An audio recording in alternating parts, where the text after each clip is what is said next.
যে কোনো খারাপ এলইডি বাল্ব আপনারা এই ধরনের ক্রিম দিয়ে ঠিক করে নিতে পারবেন। একদম সহজ সরল সিস্টেম, যে কেউ এই কাজটা করতে পারবেন। কোনো জায়গায় নিয়ে যাবার দরকার পড়বে না। আমি আপনাদেরকে স্টেপ বাই স্টেপ দেখিয়ে দেবো। যে কোনো ওয়ার্ডের হোক, যে কোনো কোম্পানি এলইডি বাল্বকে আপনারা সহজেই এই ধরনের ক্রিম দিয়ে ঠিক করে নিতে পারবেন। এইখানে দেখতে পাচ্ছেন আমার কাছে যে এলইডি বাল্বটা আছে, ওরিয়েন্ট কোম্পানির 9 ওয়ার্ডের এলইডি বাল্ব। আপনারা যে কোনো কোম্পানি এলইডি বাল্বকে এই ধরনের ক্রিম দিয়ে আপনারা সহজেই ঠিক করে নিতে পারবেন। তাতে যেভাবেই যে প্রবলেমই হোক 100% আপনারা ঠিক করতে পারবেন। আমি আপনাদেরকে স্টেপ বাই স্টেপ দেখিয়ে দেবো। এইখানে প্রথমে এলইডি বাল্বটা কী কন্ডিশনে আছে আমি দেখে নেবো। এইখানে তার জন্য ডাইরেক্ট 220 ভোল্ট এসি সাপ্লাইয়ের সাথে সংযুক্ত করে দেখে নেবো। এইখানে দেখতে পাচ্ছেন এইখানে কোনো রকমভাবেই এলইডি বাল্বটা জ্বলছে না। আমি আপনাদেরকে টেস্ট করে দেখিয়ে দেবো, প্লাস হচ্ছে এর যে সমস্যাটা কী প্রবলেম হচ্ছে ফাইন্ড আউট করে দেখাবো। প্লাস হচ্ছে এই ধরনের যে ক্রিমটা আমার কাছে দেখতে পাচ্ছেন, এই ক্রিম দিয়ে আপনারা যে কোনো ওয়ার্ডের যে কোনো কোম্পানি এলইডি বাল্বকে কীভাবে আপনারা সহজেই নিজেদের বাসা বাড়িতে ঠিক করবেন, তার একটা খুব সহজ পদ্ধতি আপনাদেরকে আমি দেখিয়ে দেবো এই ভিডিওটার মাধ্যমে। এইখানে দেখতে পাচ্ছেন এলইডি বাল্বটা কোনো রকমভাবেই জ্বলছে না। আমি খুলে নিলাম।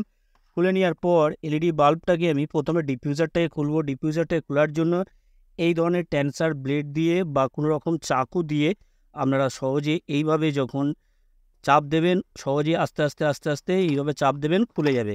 তবে প্রথম অবস্থায় একটু চাপ হবে, আস্তে আস্তে খুলবেন, খুলে যাবে। সিস্টেমটা আপনাদেরকে দেখিয়ে দিলাম। এই সিস্টেমে যদি আপনারা এলইডি বাল্বগুলোকে খোলেন, কোনো রকমভাবেই সমস্যা হবে না, সহজেই আপনারা খুলে নিতে পারবেন। এবারে আমি দেখে নেব ভিতরে ড্রাইভার সার্কিটটা ঠিক আছে কি না। উপরে এমসিবিসিবি যে প্যানেলটা আছে, এমসিবিসিবি প্যানেলটা যে এখানে দেখতে পাচ্ছেন, এখানে প্রথমে এখানে যে এলইডিটা দেখতে পাচ্ছেন, এলইডিটা এমনিই নষ্ট হয়ে গেছে। এসএমডি এলইডিটা তবুও আমি চেক করে দেখে নেবো। এখানে আমি ডাইরেক্ট 220 ভোল্ট এসি সাপ্লাইয়ের সাথে আমি সংযুক্ত করে এইখানে দেখে নেবো। এইখানে চেক করার জন্য এক টুকরো তার লাগবে।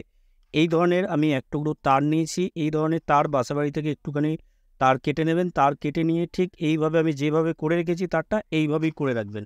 এইভাবে করার পর আমি প্রত্যেকটা এসএমডি এলইডিকে দুটো পয়েন্টের সাথে শর্ট করব। এইখানে একটা এসএমডি এলইডির সাথে আমি শর্ট করছি, কোনো রকমভাবেই জ্বলছে না।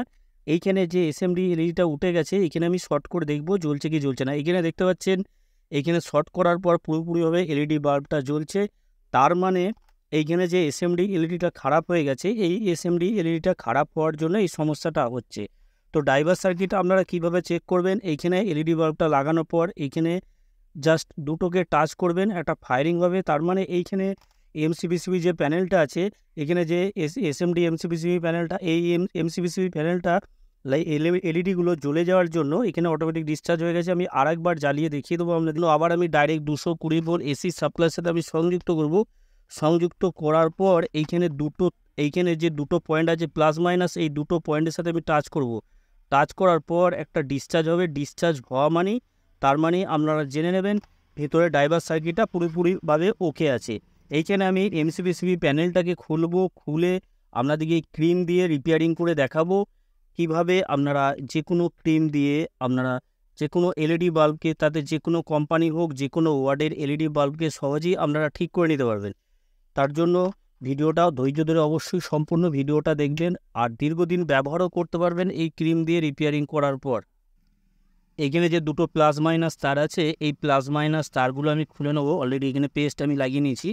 এখানে হালকা করে পেস্ট লাগিয়ে নেবেন। পেস্ট লাগিয়ে নেওয়ার পর এইখানে তারগুলোকে আমি সুন্দরভাবে খুলে নেব।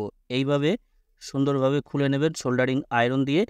এইখানে খুলে নেওয়ার পর আমি আপনাদেরকে দেখিয়ে দেবো কীভাবে আপনারা যে কোনো মুখে মাখা ক্রিম দিয়ে এলইডি বাল্বগুলোকে রিপেয়ারিং করে দীর্ঘদিন ব্যবহার করবেন। একদম সহজ সরল সিস্টেম। কেননা বাসাবাড়িতে অনেক সময় কি হয়, হঠাৎ করে এলইডি বাল্বগুলো নষ্ট হয়ে যায়, রিপেয়ারিং করার সমস্যা হয়। সেক্ষেত্রে আপনারা নিজেদের বাসা বাড়িতেই ঠিক করে নিতে পারবেন, ভিডিওটা যদি আপনারা সম্পূর্ণ দেখেন। এইখানে দেখুন আমি দুটো যে স্ক্রুপ আছে, দুটো স্ক্রুপকে সুন্দরভাবে খুলে নেব। স্ক্রুপগুলো ভালো করে রাখবেন, কেননা স্ক্রুপগুলো আবার লাগাতে হবে। এইখানে আমি এই প্লেটটাকে খুলে নিচ্ছি। যে এমসিবিসিবি প্লেটটা এখানে দেখতে পেলেন, এই প্লেটটাকে আমি খুলে নিলাম। এই প্লেটটার জায়গায় আমি সেম যেরকম 9 ওয়াটের এমসিবিসিবি প্যানেল ছিল, এই এমসিবিসিবি প্যানেলগুলো মার্কেটে অনায়াসে কিনতে পেয়ে যাবেন। খুব বেশি হলে 10 থেকে 12 টাকা দাম হবে, তার বেশি দাম হবে না। তবে মার্কেট হিসেবে কম বেশি দাম হয়। আমি 9 ওয়াটের সেম একটা প্লেট আমি এমসিবিসিবি প্যানেল লাগাচ্ছি এখানে। এখানে দেখতে পাচ্ছেন, এইখানে আমি সুন্দরভাবে লাগিয়ে নেব। তবে লাগানোর আগে আপনাদেরকে বলে দিই, এই প্লেটটা যখন কিনবেন এসএমডি এমসিবিসিবি বললেই মার্কেটে আপনাদেরকে দিয়ে দেবে। খুব বেশি হলে 10 থেকে 12 টাকা, মার্কেট হিসেবে কম বেশি হয়। এই প্লেটটা আমি চেঞ্জ করে দেবো। কোনো রকমভাবে কোনো এসএমডি এলইডি আমি শর্ট করব না, চেঞ্জ করব। তবে চেঞ্জ করার পরও এলইডি বাল্বগুলোকে দীর্ঘদিন ধরে ব্যবহার করতে পারে না। অনেক ভাইদের, অনেক বন্ধুদের অনেক সমস্যার সম্মুখীন হতে হয়। তবে আমি যে সিস্টেমটা দেখিয়ে দেবো, মিনিমাম আপনারা এই এমসিবিসিবি প্যানেলটা লাগানোর পরও 4 থেকে 5 বছর ব্যবহার করতে পারবেন। এইখানে যে ক্রিমটা আপনাদেরকে দেখালাম, আমি এই ক্রিমটা লাগাচ্ছি। আপনাদের কাছে অন্য ক্রিমও থাকতে পারে, যে কোনো একটা ক্রিম আপনারা লাগাতে পারবেন। এবার আপনাদেরকে লাগিয়ে দেখিয়ে দেবো কীভাবে আপনারা লাগাবেন। এখানে দেখুন, এখানে সুন্দরভাবে এই প্লেটের গায়ে আমি সুন্দরভাবে এখানে ক্রিমটাকে লাগিয়ে নেবো। কেননা এইখানে যে এসএমডি এমসিবিসিবি প্যানেলটা যে আমি লাগাচ্ছি, এই প্যানেলটা অনেক সময় কি হয়, বেশিরভাগ সময় হিট হওয়ার কারণে এই প্লেটটা বেশি দিন করে লংজিভিটি করে না, অল্প দিনে নষ্ট হয়ে যায়। আমি সুন্দরভাবে লাগিয়ে নিলাম প্লেটের গায়ে। এইভাবেই আপনারা লাগাবেন। লাগিয়ে নেওয়ার পর সুন্দরভাবে এইখানে প্লেটটাকে আমি এখানে লাগিয়ে দেবো। লাগিয়ে নেওয়ার পর আমি যে তারগুলো খুলেছিলাম, এই তারগুলো আমি কানেকশন করব। তবে তারগুলো কানেকশন করার সময় আপনাদেরকে লক্ষ্য রাখতে হবে, প্লাস মাইনাস দেখে অবশ্যই কানেকশন করবেন। এইখানে দেখুন, এমসিবিসিবি যে প্যানেলটা দেখতে পাচ্ছেন, এই এমসিবিসিবি প্যানেলের ওপর প্লাস মাইনাস চিহ্নিত করা আছে। যেদিকে মাইনাস সেই দিকে মাইনাস তারটা লাগাবেন, আর যেদিকে প্লাস তার আমি দেখিয়ে দিচ্ছি আপনাদেরকে কানেকশনটা করার পর, যাতে করে আপনাদের কোনো রকম সমস্যার সম্মুখীন না হতে হয়। তার জন্য আমি সুন্দরভাবে আপনাদেরকে দেখিয়ে দেবো, যাতে করে এই কাজটা বাসাবাড়িতে আপনারা নিজেরাই করতে পারেন, কোনো জায়গায় নিয়ে যাওয়ার যাতে না দরকার হয়। এইখানে দেখুন, আমি সুন্দরভাবে কানেকশনটা করে দিলাম। প্লাস দিকে এইখানে দেখুন চিহ্নিত করা আছে, যেদিকে প্লাস চিহ্নিত করা আছে ওইদিকে আমি প্লাস তারটা লাগালাম, যেদিকে মাইনাস চিহ্নিত করা আছে ওইদিকে মাইনাস তারটা লাগালাম। তবে ডায়োড সার্কিটের ভিতর থেকে যে দুটো তার আসে, সেই দুটো প্রথম যে রেড কালারের যে তারটা থাকে সেটাই প্লাস হয়, আর যে দিকটা ব্ল্যাক কালারের তার থাকে সেই দিকটা মাইনাস হয়। এইভাবে আমি কানেকশনটা করে নিলাম। তবে স্ক্রুগুলো আমি খোলার আগেই বলেছিলাম, স্ক্রুগুলো লাগাতে হবে মাস্ট, কেননা না লাগালে অনেক লুজ কন্টাক্ট, এই প্লেটটা যে লাগাচ্ছি প্লেটটা লুজ থাকে, তার জন্য অনেক রকম সমস্যা হয়। সমস্যা বলতে এলইডি বাল্বগুলো বেশি দিন করে লংজিভিটি হয় না, অল্প দিনেই নষ্ট হয়ে যাবে। তার জন্য এই স্ক্রুগুলো অবশ্যই আপনারা লাগিয়ে নেবেন। স্ক্রু লাগানোর পর আপনাদেরকে এবার টেস্ট করে দেখিয়ে দেবো কতটা লাইট হচ্ছে। এইখানে ডিফিউজারটা লাগানোর আগে আপনাদেরকে টেস্ট করে দেখিয়ে দিচ্ছি। ডাইরেক্ট 220 ভোল্ট এসি সাপ্লাইয়ের সাথে আমি লাগিয়ে দেখিয়ে দেবো। এখানে দেখতে পাচ্ছেন এলইডি বাল্বটা পুরোপুরিভাবে জ্বলছে। এবার আমি ডিফিউজারটাকে লাগিয়ে নেবো। এখানে লক আছে, লকটা সুন্দরভাবে এইভাবে চাপ দেবেন, অটোমেটিক লেগে যাবে ডিফিউজারটা। এবার আমি আপনাদেরকে আরেকবার জ্বালিয়ে দেখিয়ে দিচ্ছি। এখানে দেখতে পাচ্ছেন এলইডি বাল্বটা পুরোপুরিভাবে জ্বলছে, কোনো রকম সমস্যা নেই।